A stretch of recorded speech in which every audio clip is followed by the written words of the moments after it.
Good morning students of class 7। आप लोगों को मैंने फ्रेज और क्लज में इसके पहले एडवर्ब क्लज आपको बताया था। जैसा कि आप लोगों को बताया गया था कि सेंटेंस में प्रिंसिपल कॉम्प्लेक्स सेंटेंस के बारे में मैंने आपको बताया था कि आपका कॉम्प्लेक्स सेंटेंस में दो प्रकार की क्लज बनती है, ठीक है ना। एक तो प्रिंसिपल क्लज होती है जिसको हम मेन क्लज या इंडिपेंडेंट क्लज कहते हैं, और प्रिंसिपल क्लजो होती है जो अपना अर्थ देने के लिए किसी दूसरे सेंटेंस के दूसरे पार्ट पर डिपेंड नहीं होती है, ठीक है ना। और दूसरी होती है सबऑर्डिनेट क्लज जिसको हम डिपेंडेंट क्लज कहते हैं, जो अपना अर्थ देने के लिए सेंटेंस के अदर पार्ट पर डिपेंड करता है। तो आज एडजेक्टिव क्लज में आपको ये जानना है कि एडजेक्टिव क्लज वही कार्य करता है जो एडजेक्टिव वर्ड करता है, ठीक है ना। लेकिन एडजेक्टिव क्लज में सब्जेक्ट भी होता है और प्रेडिकेट पार्ट भी होता है, ठीक। तो adjective clause does the same work as adjective does, ठीक। तो यहाँ पर आप ये देखेंगे कि जो एक्सरसाइज आपको दी गई है उसमें आपको प्रिंसिपल क्लज दिया गया है और आपको एडजेक्टिव क्लज उसमें फिलअप करना है, ठीक है ना। एडजेक्टिव क्लज आपको फिलअप करना है, ठीक। तो अब जैसे सेंटेंस नंबर 1 है, उसमें दिया हुआ है कि वी सा ए बॉय, ठीक है ना। ये वी सा ए बॉय ये है प्रिंसिपल क्लज।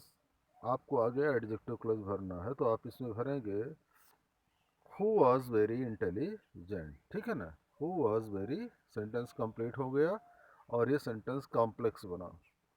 सेकंड है I met a man who was very intelligent, correct.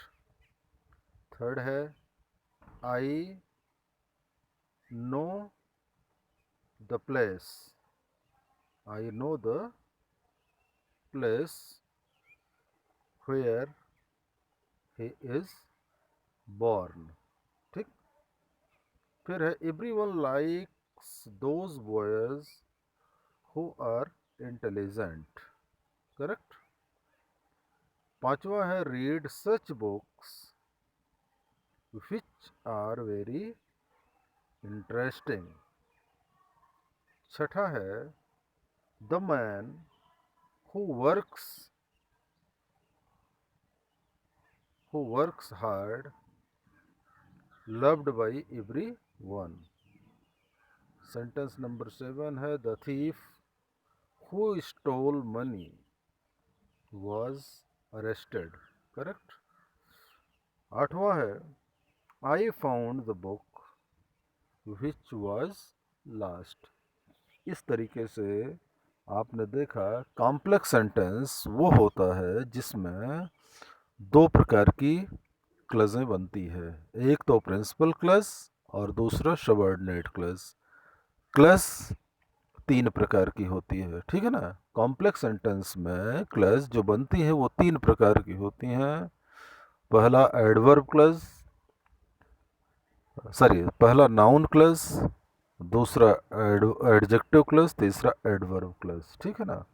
Noun clause वही कार्य करती है जो नाउन करता है, लेकिन नाउन में केवल एक सेंटेंस एक सब वर्ड होता है, लेकिन क्लज में पूरा सब्जेक्ट होता है और इसका प्रेडिकेट भी पार्ट भी होता है, लेकिन ये अपना फुल मीनिंग देने के लिए वाक्य के अदर पार्ट पर डिपेंड होते हैं, ठीक। Okay, thank you.